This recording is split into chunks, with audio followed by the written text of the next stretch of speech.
So hello guys, pupunta akong work. So update lang to, ang kapal ng snow kasi Sunday ngayon. Tapos walang nagbubuldos, walang nagnilinis ng kalsada kasi as you can see ang kapal ng snow. Libing yung sapatos ko kaya ang hirap maglakad guys. Sa totoo lang. At saka snowing siya. Ay nako, ang buhay. Hirap ng life guys. Hirap ng during winter here, ang hirap. Kaya inagahan ko pag alis ko. Dahil yun nga, mahirap maglakad at saka yung medyo madulas ba. So ayun oh.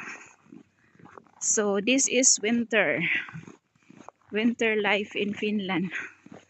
Ang kapal ng snow. Ayun oh, may babae doon na sariling alis ng snow.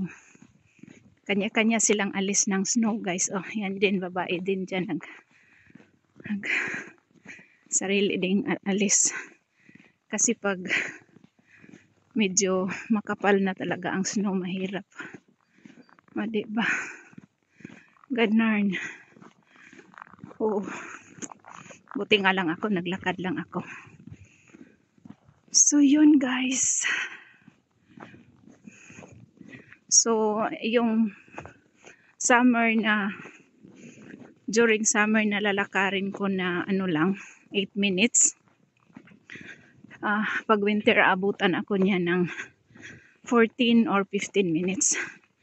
Kaya binibigyan ko talaga ng allowance ang paglakad ko, no. So yun guys. Hi. Maganda naman talaga ang snow. Pero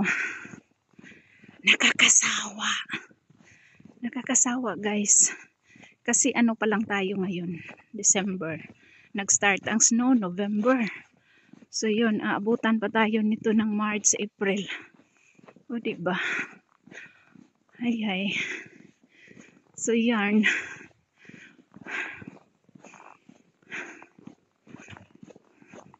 May kasundo tayo guys, kaya ano tayo.